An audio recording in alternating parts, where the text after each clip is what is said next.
All right, we're gonna get started. This is our first community chat. We thought with all that's going on in Chester County and all the important work nonprofits are doing, emergency responders are doing, the health department is doing, it'd be good to check in with what some of the really smart, dedicated people are in Chester County are working on, and just hear some good stories about what's happening in Chester County. To that end, I'm extraordinarily proud to have with us via Zoom, socially distanced, Michelle Sanchez from the Chester County Fund for Women and Girls. How are you, Michelle? Good. Hey, Josh. How you doing? Pretty good, pretty good. I understand you have air conditioning, so I guess everything's okay on this hot day? Yes, at least in my office. You know, I'm staying nice and cool here. All right. So we met, if I remember correctly, on Twitter. Is that correct? That is correct. You were tweeting about, one of us was tweeting about gender-based violence, and then you're like, we gotta get together and chat. And we met way back in Downingtown and started talking about different things we can work on regarding gender-based violence. And I got to learn a lot about what the Fund for Women and Girls is doing in Chester County with the Girl Gov program, regarding your blueprint. Can you share some of the things you taught me so many years ago? Sure. So that's right. You have a really good memory. I believe that was like 4 years ago, and I was very newly executive director, or maybe even before, because I first came to the fund as director of programs. And I did notice via Twitter that you were a very outspoken ally to the cause of gender-based violence. And so it definitely made sense to really engage you and tell you about what we were doing at the fund, but also, you know, kind of work with you and utilize your end here. It just made perfect sense to be able to partner together. So yeah, I mean, that was many moons ago. And, you know, the fund has been around even longer. We're a nonprofit organization that's been around for 20 plus years. You know, the legend has it that there were women around a kitchen table kind of talking about the issues they were seeing in their community, among their family and among their friends, and saying, you know, they made the commitment to ensure that there was going to be resources dedicated to addressing those issues. And so a lot of our initial beginnings and work was really around our grant making, which we still continue to do. We have granted out over $3.5 million to about 75 local nonprofit organizations serving women and girls. So, you know, that has truly been our history, kind of our foundation. And since that time, we have added girls leadership programs like the ones that you had mentioned. The Girl Gov Chester County is our newest one, as well as our Girls Advisory Board. But we've also done a lot around education and advocacy about the issues that women and girls are facing in Chester County, or I should say more about the issues that we experience in the community, but kind of looking at it through the gender lens, right? So how are women and girls being affected when it comes to the housing challenges that we face here in Chester County, or how women and girls, you know, how are they impacted in terms of women's health or other kinds of issues that we talk about more broadly, but looking through that lens is kind of what we do to really bring that to the forefront, but then also to generate responses to those needs that are going to be effective for women and girls. Great. So you've been executive director, you said 4 years?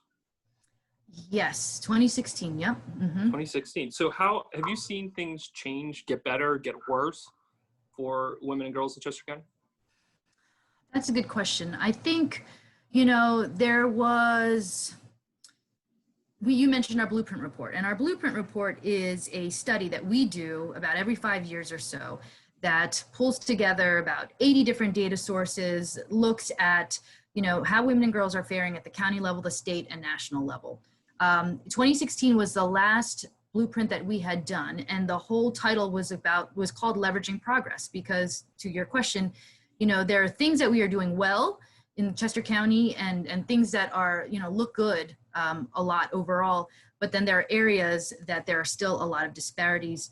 And so how can we really leverage that progress to really make some breakthroughs in the disparities? So for instance, you know, women of color, which, you know, we've been talking, or more people are talking about the inequities and the trauma that's faced by women of color, people of color more recently because of the recent, you know, unrest due to the untimely, unjust deaths of Breonna Taylor, George Floyd, et cetera. But really, you know, we have been talking about these inequities and these disparities faced by women of color here in Chester County for a long time. For, as you know, as my background is in social work and public health, and disparities has been a big part of my education and a big part of this country's legacy. And so, it's getting a lot of spotlight now, but it's stuff that we see. So we've been seeing for a while. So in our last blueprint report, we highlight the fact that the infant mortality rate for Black women in Chester County is double than it is for white women in Chester County, or the pay gap, for instance, is much worse here.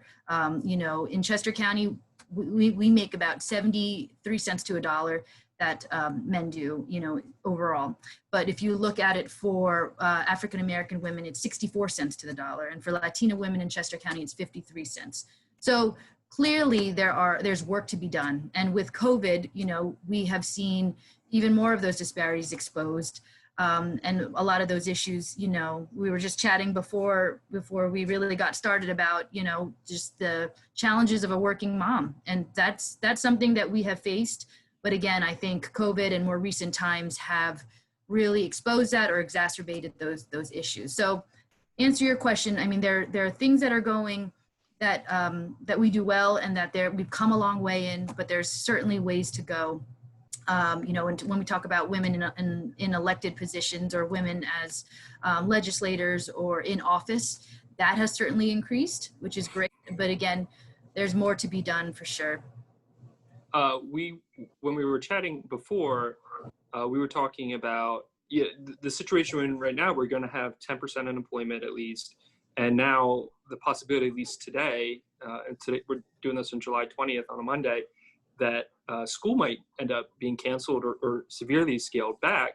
I know my mother worked 2 full-time jobs back when I was in high school, my brothers and sisters. Do you think there's going to be a need for more funding, either from government or nonprofits, for childcare for working mothers who might not be able to dedicate their time to working to pay the mortgage and all that kind of stuff, and also take care of their kids and or pay for childcare? Yes, definitely. I mean, childcare was a need that we had seen even pre-COVID, right? So going back to our blueprint report, a single mom, about 40% of what she makes annually is going to childcare. I mean, that is just already how it goes. And so you think about how many families have been operating over the last couple months, and now moving into the fall, how we may have to continue to operate is that you have your full-time job. For those of us who are lucky to kind of even be doing that, who still have a job and are doing it from home. So you have those responsibilities, and then you have the responsibilities of taking care of your family as well and helping them through homeschool. It's you're multiplying the jobs that you have and the hats that you wear. And so I don't know it's daunting to think about the fall and moving ahead, and the need for childcare for essential workers that are still going to need to that's going to have to happen. The fact that some folks are going to have to quit a job because they won't be able to provide care for their kids who are going to be homeschooled now or have virtual learning. So we definitely need to be thinking outside the box and doing much better than what we have been doing in order to really respond to these needs, because it's unlike anything we've seen before. Every time I talk to you, I feel like I get a little bit smarter. And I think more elected officials should be chatting. I often call you for just in between meeting advice and things like that. What are you hearing? What are you seeing? And I think we're having one of those moments, albeit in public, about things maybe the county could do to step up and help some people, or rally our legislators or donor community around helping people who are in that situation. So maybe we could chat about the types of people, the percentage of the population in Chester County that might be experiencing that need once school should be getting started in late August and September. I'm very interested in something, because when we talked years ago, we talked about discrimination and sexual violence and things like that in the workplace. Mm-hmm. And you got to work with the county of Chester as an employer, 2,500 employees for the Chester County government, on a program to solicit people's experiences. Can you talk a little bit about the outcome of that study Sure. and the pledge that came from it? Yes. So this was about 2 years ago now, where the Fund for Women and Girls partnered with the Chester County Women's Commission. And again, there had been already a lot of support or a lot of conversation among the commissioners at the time then about, Me Too, which was big, and which was, just kind of a movement that was really taking off across the country. And, I think Chester County often has this problem where, we all live really comfortable lives in a lot of ways, or many of us do. And so sometimes it's hard to envision the poverty, or it's hard to envision, the racial injustices. It's hard to really just envision and know that people in Chester County experience those things. And so the same thing goes for when it came to sexual harassment in the workplace. You had people or there was thought that it wasn't occurring here, not in Chester County, not in this idyllic community. And so we wanted to really look at the data, right? That's really important to be able to move forward to understand what the problem is. And so we partnered with the Women's Commission to launch this study. We worked with Capacity for Change, who conducted the study. They developed the survey. That was Megan McBetty and her partner, Jason Alexander. And they developed the survey, which we pushed out, the Women's Commission and the Fund for Women and Girls, to as far and wide as possible, to be able to capture experiences that people living and working in Chester County were experiencing. So I have that report here, actually. Show and tell. Yes, hashtag Chesco knows. And it was a report, again, on workplace sexual harassment in Chester County. We had, I believe, over 1,000 respondents, which, is, we're not claiming it's representative of the county as a whole, but it was certainly enough for us to be able to get a sense, especially from the qualitative data that was shared, about the experiences of folks. And what we found was not surprising. Nearly 1 in 5 workers have experienced sexual harassment from a client, a customer, or contractor in their current workplace, and nearly 2 of 3 people witnessed or experienced sexual harassment at some point in their career. So again, those are, I'm just sharing some highlights, but if you look and read the report, which is on our website, which is on the Women's Commission's website, you really see stories that show, how gray this is for some people, and how some people may have had experiences that they didn't even know, would be defined as sexual harassment, which speaks to how difficult it is to really address it. And then there was a lot of conversation about not even knowing what their employers offer in terms of support when something like this happens. So, all of this data was really, really enriching to us to be able to kind of say, okay, now what, right? So this first phase was called Chesco Knows. And then our next phase with the Women's Commission is really called Chesco Acts, because we want to take this information and do something more. And I know that's one of the most recent conversations that we had with you and the other commissioners pre-COVID, which was really launching Chesco Acts, and then which would be looking at, different corporations and putting it out there to take this pledge, to say, put your money where your mouth is, and say, how are you going to step up and to create a safer, more respectful work environment for your employees. So that's something we still hope to do. It's just about kind of finding the right time to really move forward in this challenging environment. And I'll also add that I think, Josh, you were there too. In the fall, we had our Chesco No Summit, which was at Penn State Great Valley, and it brought together, I think we had almost 200 people there to release the study findings, and also had keynote speaker to kind of talk about, what can we all do to create more respectful workplace environments, because you don't have to be the aggressor, to be the one to, not only aggressors have to change their behavior, we all have a role to play to make safer workplace environments. And so that was what the conversation that was started at that summit that we want to continue through this next phase of Chesco Acts. Yes, and I'll just add that for the people who might be watching this who are unfamiliar with the Fund for Women and Girls, your events are incredibly informative and extraordinarily well attended. That event, you had to find the biggest auditorium in Chester County to fit the people in there to learn about your blueprint, the Chesco Acts project, and you bring in some fantastic speakers who can speak on authority, but be very engaging on this issue. And you guys have also done a really good job of getting folks, not just in that community, but people like me who may be unfamiliar learning about these issues and need to be informed quickly. And you guys do a great job making sure that we're making good decisions. So I certainly appreciate that. Thanks. But I think that goes both ways, like working with you, like, and other partners like you who are eager to learn, who are just accessible, that really makes a difference. I mean, that really enables us to kind of take this work to the next level. So we can't do this alone, that's for sure. One thing I wanted to chat with you about is your Gab Girls and Girl Go project. I meet more high school students who have been through this project, who are 18 years old, are ready to run for office, take my job, take someone else's job. They work. I think many of them have come to help us out. So can you talk a little bit about the type of people that come through that program and kind of what the goals are there? Sure. So first, we started our Girls Advisory Board. I think this past year was our 15th class, so about 15 years ago. And that is a girls leadership program open to female high school students all over Chester County.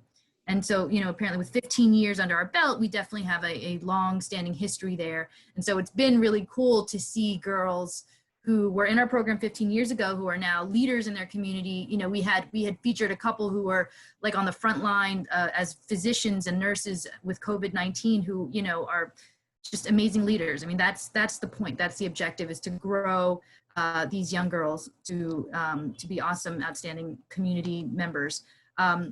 And so with the Girls Advisory Board, we have done that through philanthropy. Again, that's definitely our origin. And so these girls get to learn about the community needs.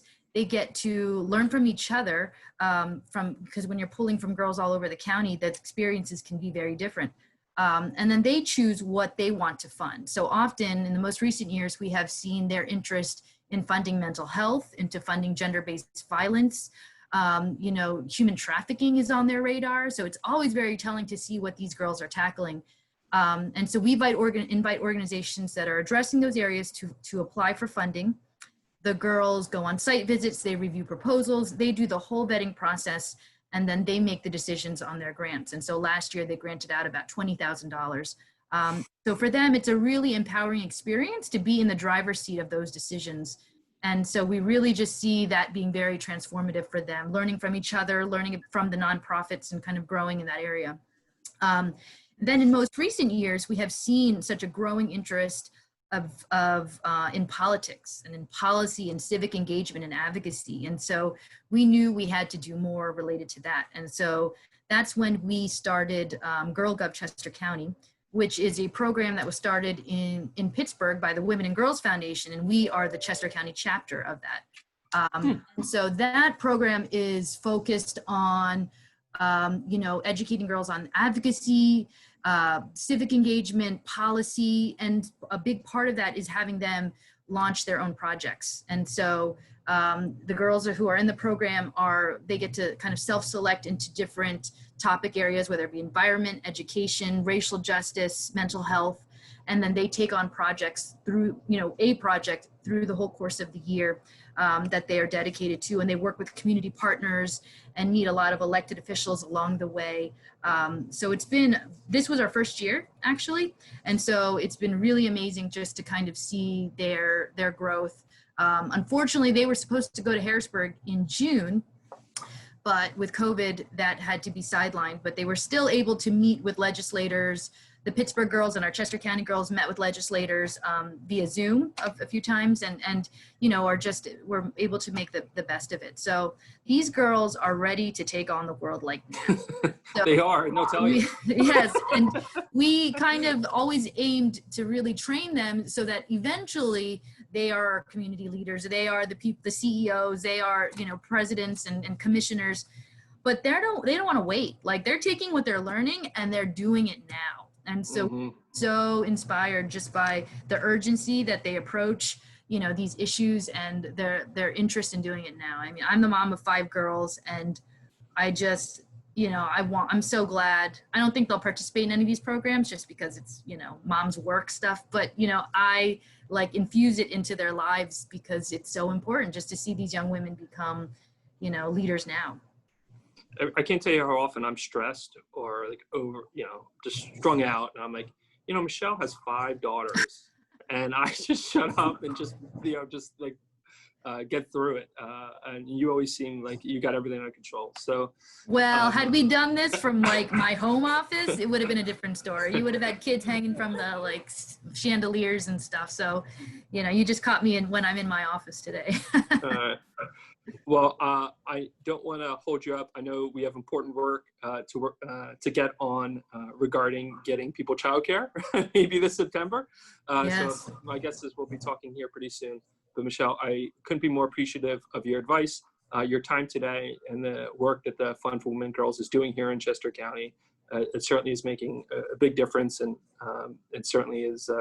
I just couldn't appreciate it anymore. No, my pleasure. And I look forward to all our work together. All right. Bye, Michelle. Bye. Take care.